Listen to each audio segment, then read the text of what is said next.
안녕하세요. 저는 여러분과 함께 이 전기 기능사 과목 중에서 전기 이론을 함께 공부할 김병석이라고 하고요.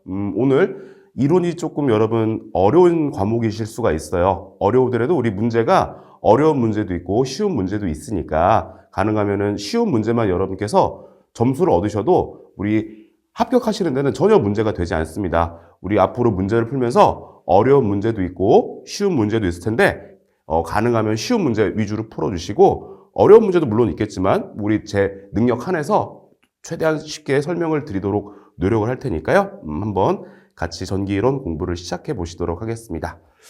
그럼 여러분 우리 이 전기 이론을 공부하실 때 첫 번째 이 정전기와 콘덴서 부분 여기 부분을 좀 살펴보셔야 될 것 같아요. 얘가 1장이고 우리 1장은 큰 제목이 정전기와 콘덴서고요.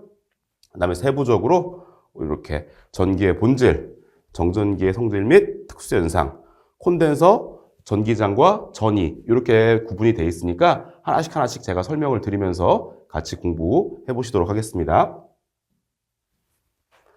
예, 첫 번째 전기와 본질입니다. 여기 부분을 보시면 우리가 첫 번째 요 원자, 그 다음에 요 분자에 대해서 한번 읽어보시면 좋을 것 같아요. 우리 시험 문제가 나오는 부분은 아니지만 우리 물질이 이렇게 이루어져 있다라고 되어 있는 내용이기 때문에 이렇게 좀 기억하시면 되겠고요. 첫 번째는 그냥 분자. 분자라는 건 물질이 성질을 가진 최소 단위이다. 그러니까 한마디로 성질을 갖는 가장 작은 상태다라고 여러분께서 좀 이해를 해주시면 될 것 같아요. 대표적으로 물을 한번 말씀드려 볼까요? 물에 여러분 화학식이 어떻게 되냐면 물은 H2O다. 이렇게 우리가 화학식으로 나타낼 수 있어요. 근데 여러분 여기서 요 H가 의미하는 게 누구냐면 얘가 수소고요. O가 의미하는 게 뭐냐면 얘가 산소예요. 그래서 우리 물은 그렇죠? 최소 이렇게 O라고 하는 산소 하나와 그 다음에 H 수소가 두 개가 화학적으로 결합이 됐을 때 가장 물의 성질을 갖는 작은 상태가 된다. 이러한 것들을 우리가 분자라고 한다. 라고 여러분께서 좀 이해를 해주시면 되겠습니다. 그 다음에 이 분자에 대해서 간단하게 설명을 드렸고 원자라는 내용이 있네요. 원자는 화학적인 상태를 특정짓는 최소 기본 단위이다. 그래서 가장 작은 상태를 의미하고 지금 대표적으로 여기 물에 대해서 말씀드렸는데 우리 물은 어땠습니까?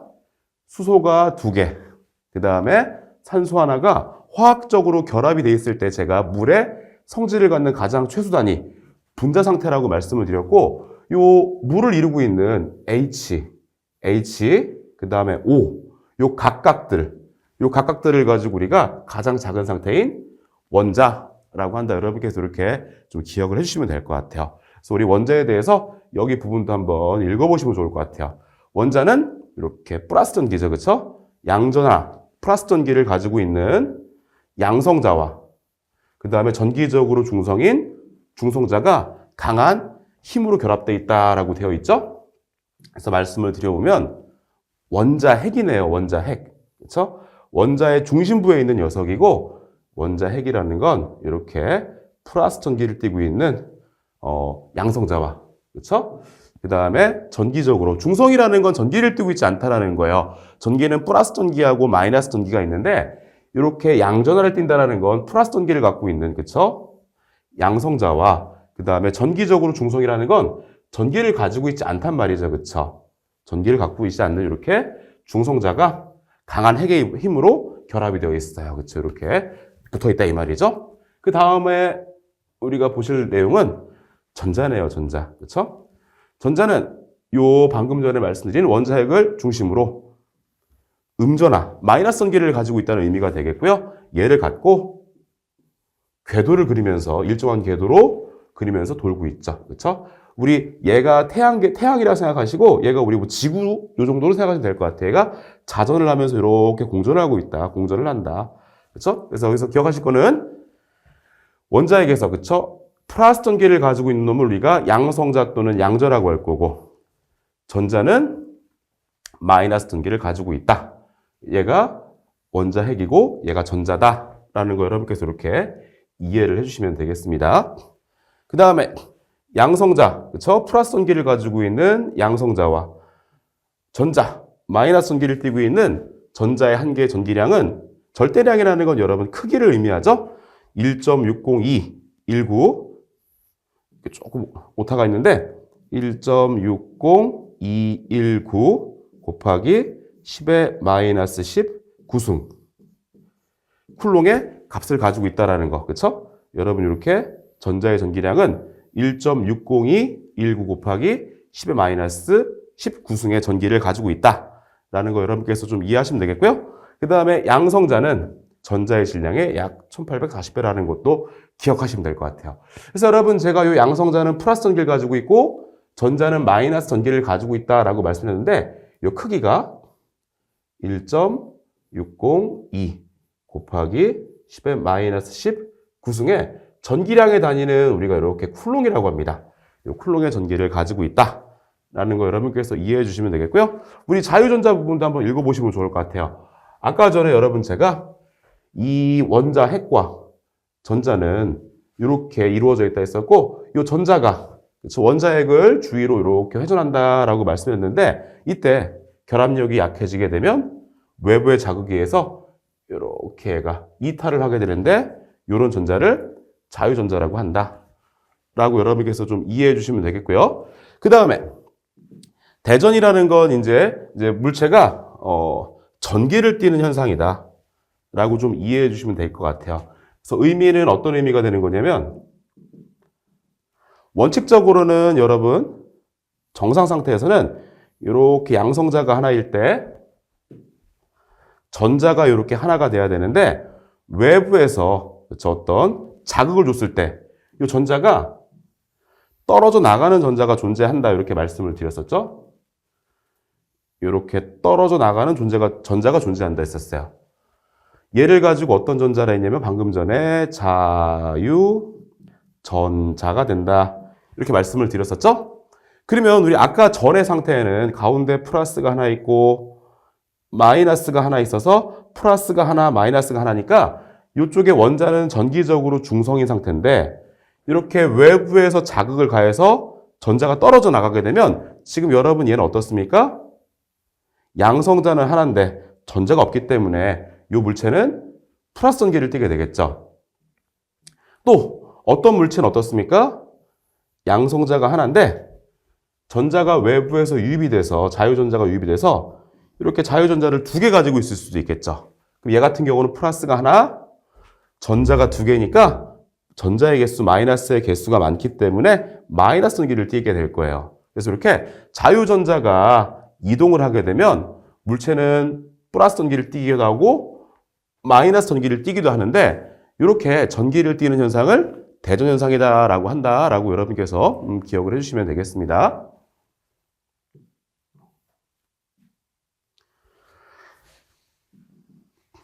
그 다음에는 여러분 도체와 부도체. 요거는 잘 아실 것 같아요. 우리 도체와 부도체. 도체라는 건 전기를 잘 통하는 물체를 가지고 우리가 도체라고 하고요. 자유전자가 많다. 이렇게 좀 기억하시면 되겠고, 이게 전기를 통하는 순입니다, 여러분. 그렇죠? 얘가 전기를 제일 잘 통하고, 은, 구리, 금, 알루미늄 순으로 우리 전기를 통하는 순서니까 이 문제도 우리 기능사에 출제된 적이 있었어요. 다음 중 전도도가 높은 것, 전기를 잘 통하는 순서대로 물체를 재료들을 나열하세요라고 하면 은, 구리, 금, 알루미늄 요 순이었으니까 요 순서까지도 여러분께서 좀 기억해 주시고 이렇게 전기를 잘 통하는 물체를 가지고 도체라고 한다. 자유전자가 많다. 이렇게 좀 기억하시면 되겠고요. 그 다음에는 여러분 부도체. 그렇죠? 여기에 부자가 붙었으니까 여기 이제 아니불자가 되겠죠. 그래서 전기를 통하지 않는 물체. 그렇죠? 나라고 여러분께서 이해를 해주시면 되겠습니다. 그래서 이 부도체를 가지고 우리가 또 이렇게 절연체라고 하기도 하죠. 절연체다 라고 하기도 하고요. 그 다음에는 반도체라는 게 있어요. 그럼 얘는 도체의 성격과 부도체의 성격을 동시에 가지고 있는 녀석이죠. 어떠한 조건에서는 전기를 통하게 되고 어떠한 조건에서는 전기를 통하지 않는 성질을 갖고 있는, 그렇죠? 이런 물체를 가지고 반도체라고 한다. 그렇죠? 여러분께서 한번 읽어보시면 되겠습니다. 그 다음에는 이 단위계라는 것도 여러분께서 한번 좀 읽어보시면 될 것 같아요. 크게 중요한 부분은 아니지만 우리가 이제 쓰는 단위라는 거죠. 길이는 미터 단위를 쓰고 그렇죠? 시간은 초란 단위를 우리가 기본 단위계로 쓴다라는 거고요. 뭐 전류는 암페아. 그렇죠? 그다음에 여기는 우리가 기능사에서 조금 해당되지 않는 내용 같고 그다음 질량, 무게를 말하죠. 그렇죠? 얘는 킬로그램을 쓴다라는 거. 그래서 우리가 요 단위계를 MKS 단위계라고 하죠. MKS 단위계. 뭐 A도 쓸까요? A 단위계.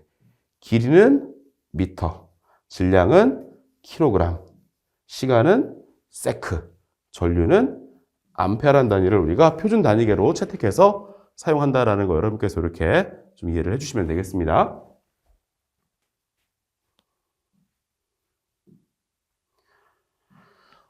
그러면 이어서 우리가 여기에 있는 핵심 관연도 문제, 우리 관연도에서 출제됐던 문제들을 한번 풀어보도록 하겠습니다.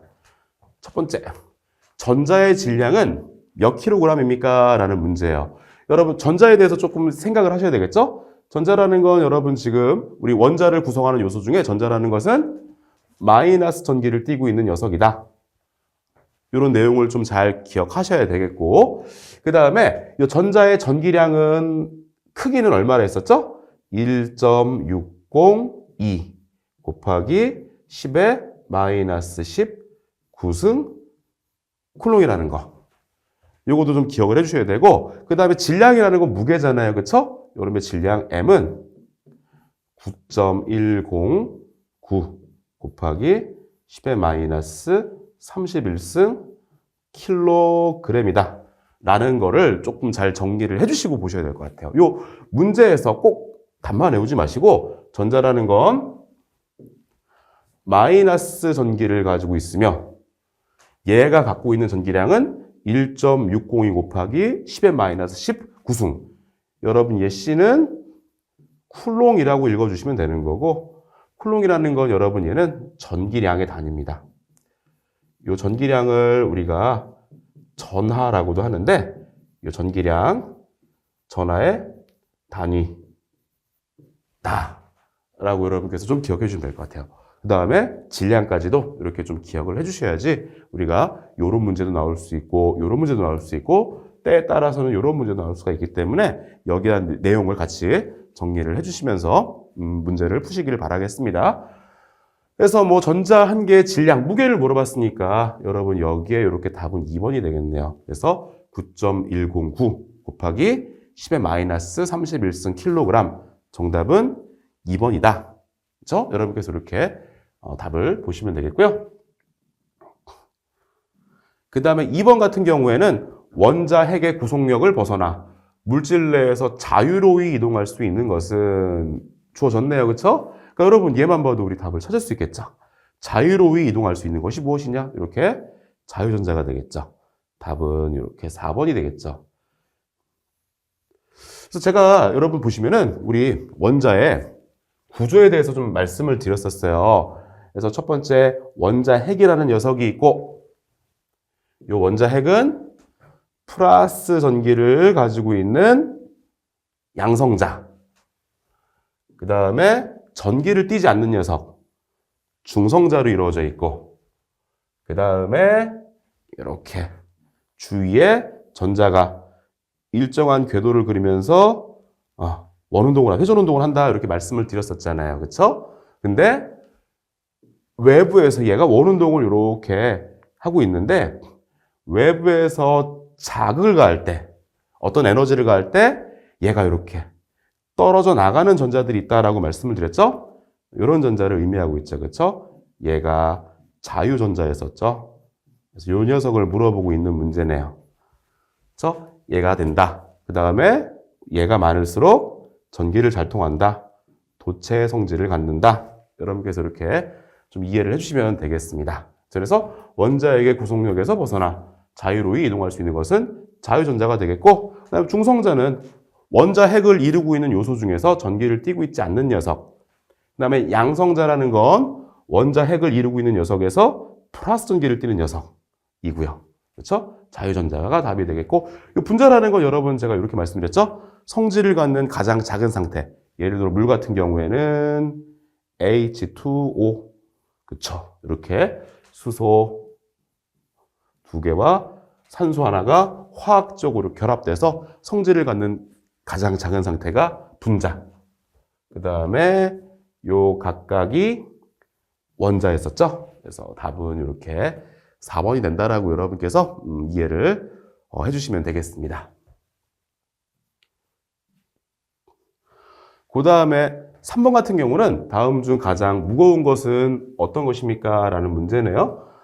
요거 방금 전에 제가 설명드린 내용을 조금 다시 한번 말씀드리면 양성자, 중성자 이렇게 말씀드렸는데 제가 이렇게 말씀드렸죠. 첫 번째 원자핵이라는 녀석이 있었고 이렇게 말씀드려볼까요? 원자핵이 있었죠.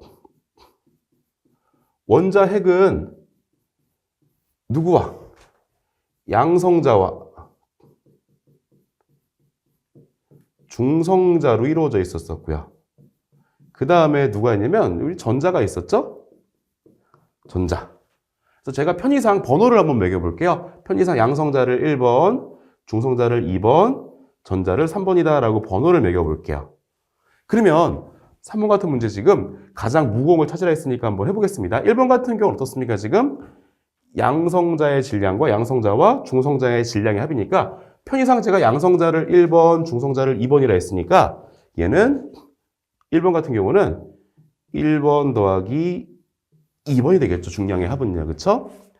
그 다음 2번은 어떻습니까? 양성자의 질량과 전자의 질량의 합이니까 양성자는 1번이고 전자는 3번이니까 요 두 개의 합이 질량이 되겠고요. 3번 같은 경우는 원자핵과 전자의 질량의 합인데 여러분 지금 원자핵이 누구와? 양성자와 중성자로 이루어져 있으니까 이 원자핵의 질량이라는 건 1번에다가 2번을 더한 값이 되겠고요. 그 다음에 여기에 전자까지 더하라 했으니까 이렇게 더하기 3번까지 되겠죠. 그래서 1번 더하기 2번 더하기 3번이 3번이고요. 4번은 중성자의 질량과 전자의 질량인데 중성자는 2번 더하기 전자는 3번 이렇게 되겠죠. 그래서 여러분 가장 무거운 걸 몰았어요. 얘를 한번 살펴볼게요. 1번 같은 경우는 1번 더하기 2번이 되겠고 2번 같은 경우는 1번 더하기 3번 3번 같은 경우는 1번 더하기 2번 더하기 3번이고요. 4번 같은 경우는 2번 더하기 3번이니까 여러분 무게는 마이너스 값을 가질 수가 없잖아요. 그렇죠? 그래서 가장 무거운 게 누구냐라고 한다면 답은 3번이 되겠습니다. 그래서 3번의 답은 3번이더라. 여러분께서 이렇게 이해를 해주시면 되겠고요. 그 다음에 4번 볼게요. 4번. 어떤 물질이 정상 상태라는 말 좀 설명드릴 거고요. 정상 상태보다 전자수가 많아져 전기를 띠는 현상을 무엇이라고 합니까? 라는 건데 아주 간단하게는 여러분 이렇게 전기를 띠는 현상이라고 하면 앞에 이유가 어떻든 간에 전기를 띠는 현상이 무엇이냐라고 한다면 얘는 답이 대전이라는 거예요. 일단 결론부터 말씀드리고 설명을 좀 드리도록 하겠습니다. 전기를 띠는 현상을 무엇이라고 합니까? 라고 한다면 대전이다. 여러분께서 이렇게 딱 답해 주시면 돼요.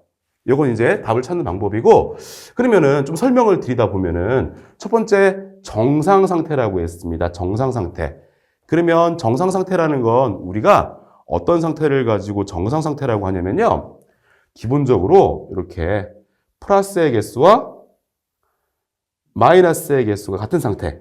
다시 말하면 양성자의 수와 전자의 개수가 같은 상태가 정상 상태예요, 여러분. 정상 상태입니다.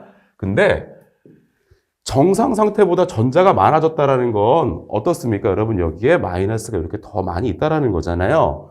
그럼 여러분 얘는 플러스가 하나에 마이너스가 하나일 땐 정상 상태였었는데 전자의 수가 정상 상태 같을 때보다 더 많아졌어요. 그럼 얘는 플러스가 1개, 마이너스가 2개, 양성자 하나에 전자가 2개니까 이 물체는 마이너스 전기를 띠게 되겠네요. 그렇죠? 그래서 물체가 이렇게 전기를 띠는 상태를 대전이라고 합니다. 이렇게 전자의 수가 많아졌을 때는 마이너스 전기를 띠게 되고 어떠한 경우에 어떻습니까? 플러스가 있고 이렇게 된 상태가 있겠죠? 물론 여러분 얘도 정상 상태는 아니죠. 왜냐하면 정상 상태라는 건 플러스의 개수와 마이너스의 개수가 같아야 됩니다 라고 말씀드렸는데 얘는 플러스가 하나인데 마이너스가 없잖아요. 플러스가 많잖아요. 그렇죠? 그래서 얘는 정상 상태가 아니에요. 그럼 여러분 얘는 플러스가 하나고 마이너스가 존재하지 않으니까 요 물체는 플러스 전기를 띠겠네요. 이렇게 플러스 전기를 띠는 상태가 되겠고 얘도 대전 상태라고 한다는 겁니다. 그래서 뭐 정상 상태보다 전자의 수가 많아지거나 또는 적어지거나 그렇죠? 많거나 적어져서 우리 전기를 띠는 현상을 무엇입니까? 라고 한다면 얘는 우리가 대전이다라고 한다. 이렇게 여러분께서 기억을 해주시면 되겠습니다.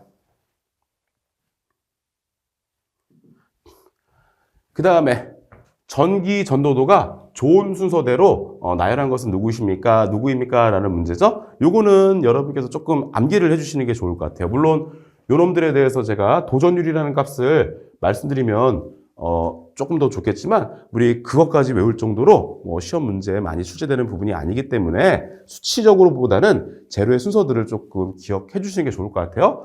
그래서 얘는 은, 구리, 금, 알루미늄 순으로 전기를 잘 통한다. 그래서 5번은 답이 1번이다라는 것도 여러분께서 좀 기억해 주시면 좋을 것 같아요. 그래서 뭐 우리가 얘를 가지고 전기 재료로 가장 많이 쓰죠. 그렇죠? 전선 재료로. 요놈도 많이 쓰죠. 알루미늄도 많이 쓰고요. 그렇죠? 알루미늄 가벼우니까 우리 전기 재료를 많이 씁니다. 전기를 좀 잘 구리보다는 통하지는 못하지만 그렇죠? 가볍기 때문에 우리가 굵은 전선을 뭐 공중에 매달아 놓을 때는 이 전선을 주 재료로 사용합니다.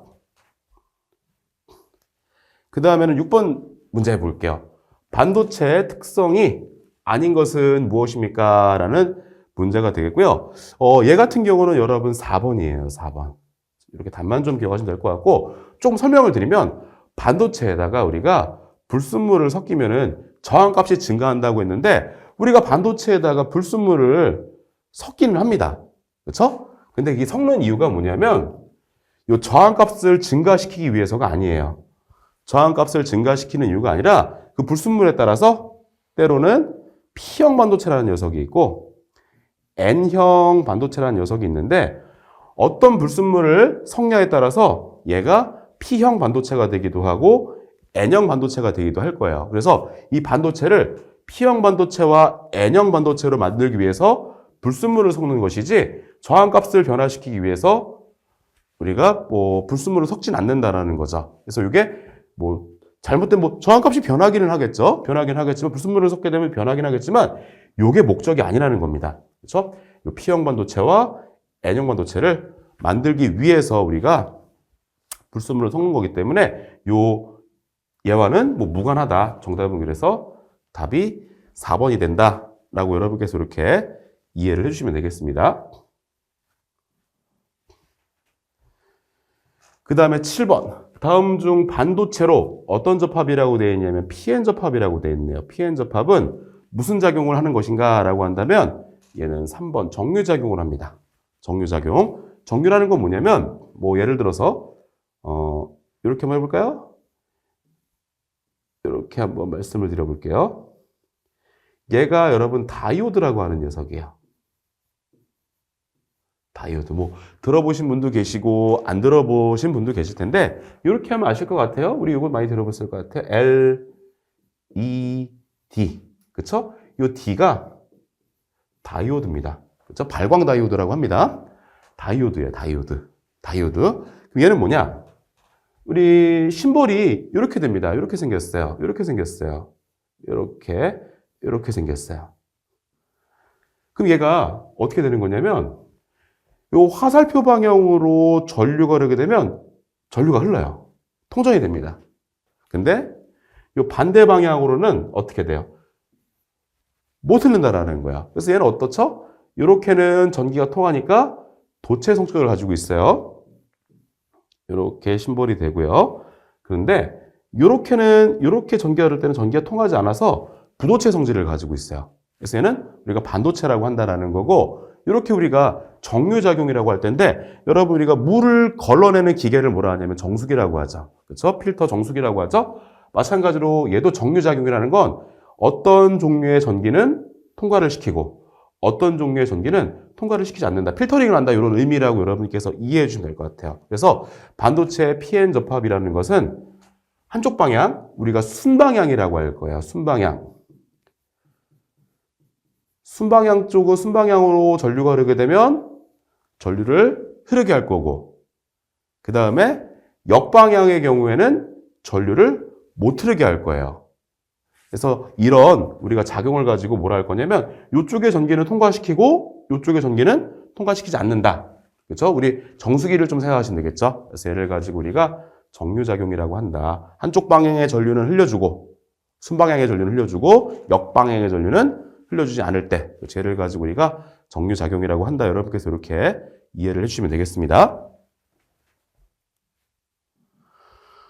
그 다음에는 우리 8번 볼까요? 8번 PN 접합의 순방향 저항이라고 되어 있네요. 순방향. 저 순방향이라는 건 여러분 어떤 방향이겠었냐면 방금 전에 우리 PN 접합에서 순방향이라는 건 전류가 잘 흐르는 방향이죠. 그래서 전류가 잘 흐르는 방향에 저항이라고 되어 있는데 여러분 얘는 우리가 조금 뒤에서 설명을 드릴 건데 저항이라는 건 어떤 전류의 흐름을 방해하는 성분이다라고 이해하시면 될 것 같아요. 전류가 흐르는데 이 흐름을 방해하는 성분을 저항이다라고 좀 이해를 해주시면 될 것 같아요. 그래서 이 저항이 크다라는 건 어떻게 돼요? 저항이 크다라는 건 전류의 흐름에 방해를 많이 한다는 의미가 되는 거예요. 반대로 저항이 작다라고 하면 전류의 흐름을 방해를 적게 한다는 의미가 된다는 겁니다. 근데 여러분 제가 이 순방향이라는 건 뭐라 말씀드리냐면 전류가 잘 흐르는 방향이라 했어요. 그럼 어떻죠? 전류가 잘 흐른다라는 건 이 방해하는 성분인 저항값이 어떻게 작아야 된다는 거죠. 그래서 순방향 전류가 잘 흐르는 방향은 저항값이 작을 거고 그 다음에 역방향이네요. 역방향이라는 건 어떤 방향이 되겠죠? 지금 방금 전에 순방향이 전류가 잘 흐르는 방향이라 했으니까 역방향은요. 전류가 잘 흐르지 않는 방향이에요. 그러면 여러분 전류가 잘 흐르지 않는다라는 건 어떻게 전류의 흐름을 방해하는 성분인 저항값이 굉장히 크다라는 거예요, 여러분. 그렇죠? 그래서 순방향은 저항값이 작아야 되고, 그렇죠? 얘도 맞고, 얘도 맞고, 얘도 맞네요, 그렇죠? 그 다음에 역방향은 저항값이 매우 커야 되겠죠. 크다. 여기는 작다가 돼야지 우리 옳은 표현이 되겠다. 그렇죠? 그래서 얘 잘못됐죠, 여러분. 그렇죠? 얘 작고 크다. 이거 맞고요. 이거 작고 작다. 이것도 잘못됐죠. 그렇죠? 작고 크다. 이렇게 돼 있어요. 그렇죠? 따라서 어떤 작용을 한다라고 말씀드리면 한쪽 방향으로는 전류를 흘려주고 한쪽 방향으로는 전류를 흘려주지 않는다. 이런 걸 가지고 제가 무슨 작용이라고 말씀드리냐면 정류작용이다라고 말씀드렸죠? 정답은 2번이 된다라고 여러분께서 이렇게 좀 이해를 해주시면 될 것 같아요. 그래서 제가 이렇게 여러분 설명을 드렸는데 뭐 이해되시는 부분이 있고 때로는 조금 더 깊이 알고 싶거나 이해가 잘 안 되시는 부분이 있을 수도 있어요. 그럴 경우에는 항상 여러분 인터넷 게시판에 질문 게시판을 이용해 주시면 제가 아는 한 최대한 답변을 드리도록 하겠습니다. 그래서 오늘 수업은 여기까지 마치고 다음 시간에 이어서 2장 또 나가도록 하겠습니다. 오늘 수고하셨습니다.